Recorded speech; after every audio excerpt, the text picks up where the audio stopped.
Look what you did there, Donald. That's in Salt Lake City, Utah, where 20,000 people, or 10% of the people in the city, showed up to protest you, to fight the oligarchy, and rally behind Senator Bernie Sanders and Congresswoman AOC on Sunday.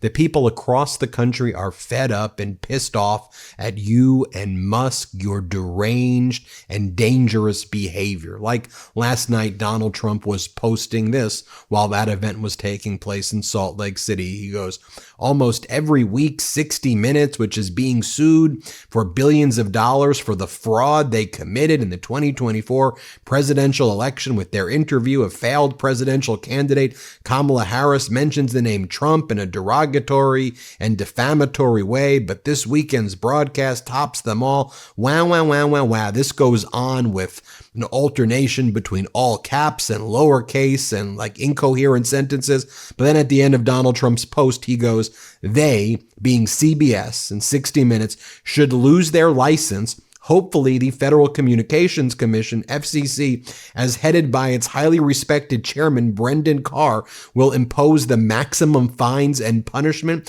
which is substantial for their unlawful and illegal behavior. That's what Donald Trump is doing on Sunday, engaging in his authoritarian fantasies on social media and directing his FCC commissioner to attack 60 Minutes, who, by the way, Donald Trump sued in the Northern District of Texas with Ronnie Jackson because they claimed they were consumers who were injured. By the way, 60 Minutes interviewed former Vice President Kamala Harris during the 2024 election because Trump didn't like the way it was edited because they took out some of her ums and ahs when Trump was too afraid to show up for that interview himself, and only former Vice President Kamala Harris did the interview.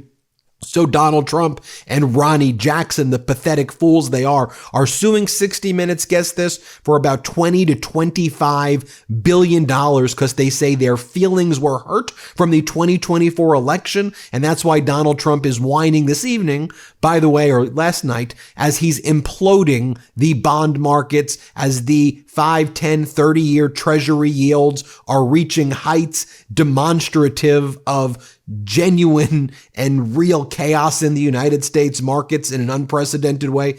Let me just share with you that crowd size one more time so you can see what 20,000 people in Salt Lake City rising up to fight the oligarchy looks like. Play this clip.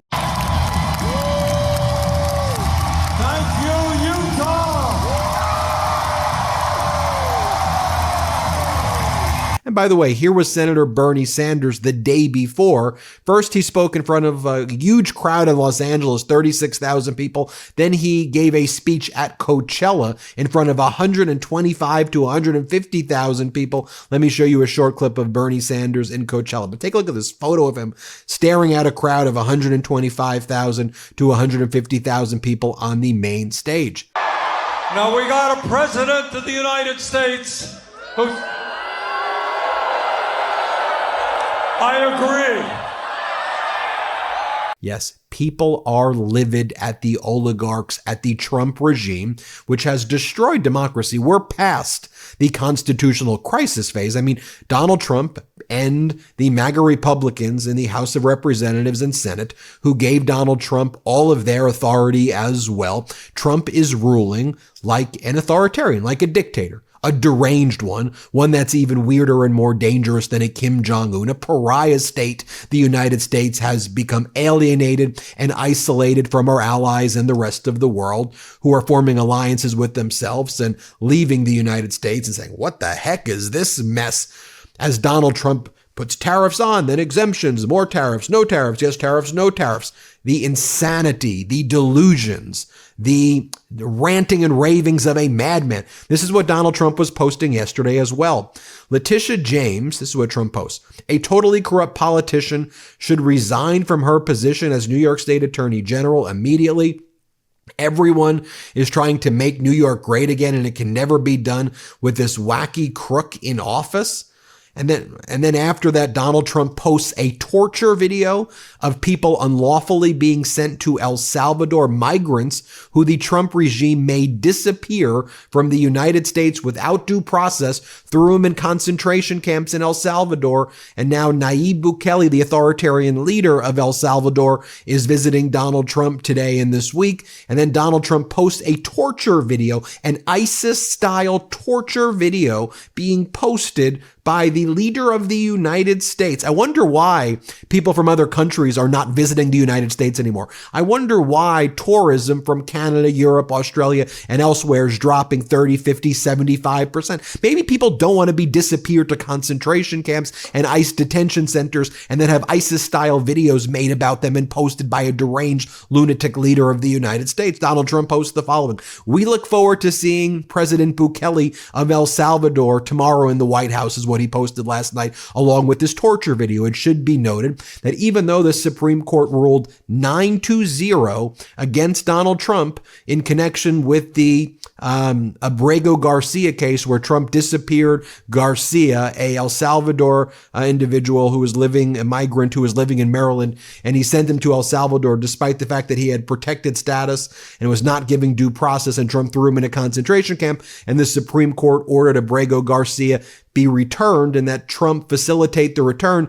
On Sunday, Donald Trump filed paperwork in the federal courts with a declaration and a motion saying that his facilitation is done, that the courts can't dictate what he does. He gave him to Bukele, and now it's under the sole custody of Bukele in El Salvador. And Trump says, "I'm done. I'm not bringing him back. I'm defying you, Supreme Court. I'm defying you, District Court Judge. What are you going to do about it?" So Trump throwing the United States into both a financial crisis as well as a constitutional crisis all at once, and layer in there an international crisis as well.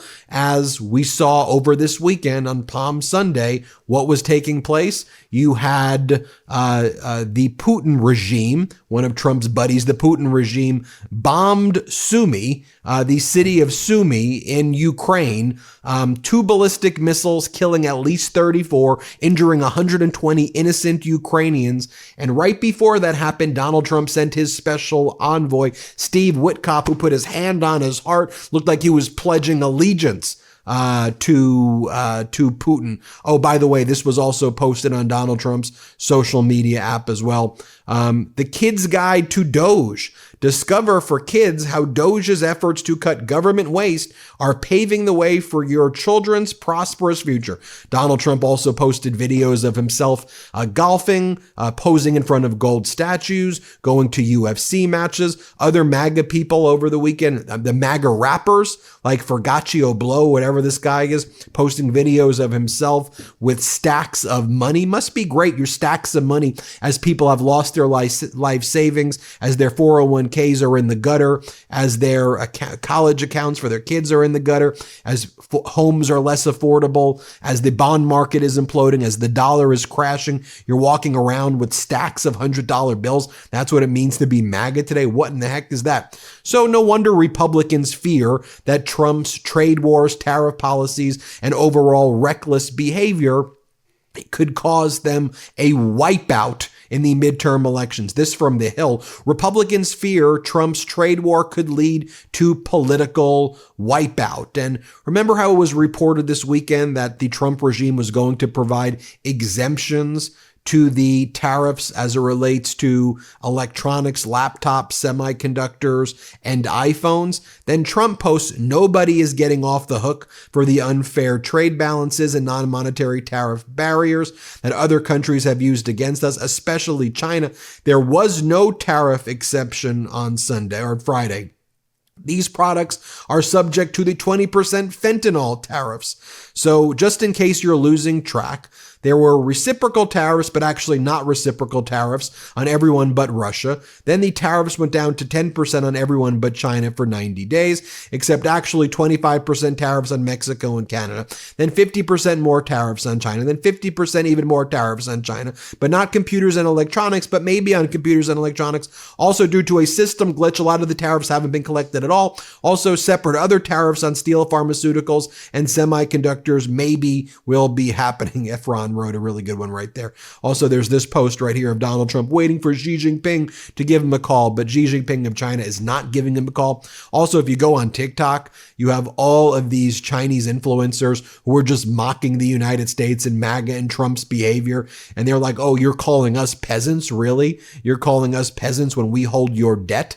I mean, you think about it. China holds what? Close to $1 trillion in treasury notes of the United States. What if they just start dumping those as well and the rest of the world does? You know what that's going to do to the bond market here in the United States? Do you know what China can actually do based on Trump's reckless handling of this trade war? I mean, we're talking about, as this GS Desk Pasquarillo a statement goes, judging only from price action, we are suddenly witnessing a comprehensive turn away from U.S. assets, stocks, USTs, corporate credit, dollars, bonds. The single most theme to monitor over the coming days, weeks, and months is that the United States is no longer viewed as a stable economic market.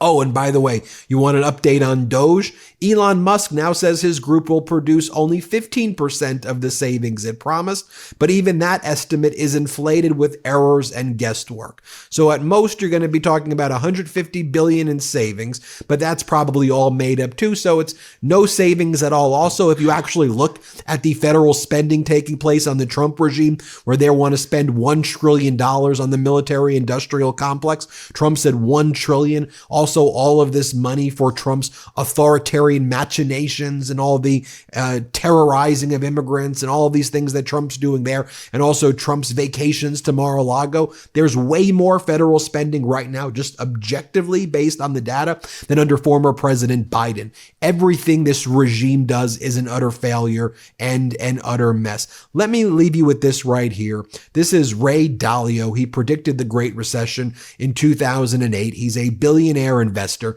This is not a liberal guy by any stretch of the imagination. It's not a lefty by any stretch of the imagination. I mean, this is, in my view of Ray, he's a right-leaning financial guy.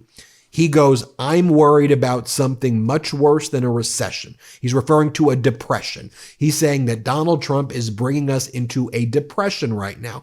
And if you look at what Trump is doing to the bond markets, if you look at the 5, 10, 20, 30-year treasury yields right now that are skyrocketing, which they're not supposed to. If you look at mortgage rates going up to about 7%, if you look at the fact that the American bond market's imploding, the conditions are here. The issue is going to be which entity, which institution is going to now default, and will that create a domino effect? Because that's the type of downward pressures that the Trump regime is putting on the economy here in the United States, not just with the tariffs themselves, but with the chaos and the volatility that on the whims of an authoritarian leader in the United States, all of a sudden there's fundamental shifts and changes in the economy based on his tweets or social media posts. Here's Dalio. Play this clip. I think that right now we are at a decision-making point and very close to a recession. And I'm worried about something worse than a recession if this isn't handled well. A recession is 2 negative quarters of GDP, and whether it goes slightly there, we always have those things. We have something that's much more profound. We have a breaking down of the monetary order. We are going to change the monetary order because we cannot spend the amounts of money, so we have that problem. And when we talk about the dollar and we talk about tariffs, we have that. We are having profound changes in our domestic order, how ruling is existing, and we're having profound changes in the world order. Such times are very much like the 1930s. I've studied history, and this repeats over and over again. So if you take tariffs, if you take debt, if you take the rising power challenging the existing power, if you take those factors and look at the factors, those changes in the orders, the systems, are very, very disruptive. How that's handled could produce something that is much worse than a recession. Well, there you have it, folks. A lot left, a lot of other things to report as well. But you do have Republicans worried about the wipeout. You do have people standing up in Salt Lake City. You have Donald Trump, a deranged lunatic, sexual abuser, sexual predator, felon, fraud, engaging in this horrific conduct. And then you have the MAGA Republicans basically saying, what can we do? He does the art of the deal. He does the art of the deal. Please hit subscribe. We need to get to 5 million subscribers. Check out store.MeidasTouch.com as well to see all the Meidas merch that we've got as well. Store.MeidasTouch.com and hit subscribe here at our YouTube channel. Thanks for watching. New Meidas merch drop. Check out the latest pro-democracy sticker packs, t-shirts, hats, sweatshirts, and more. All at store.MeidasTouch.com.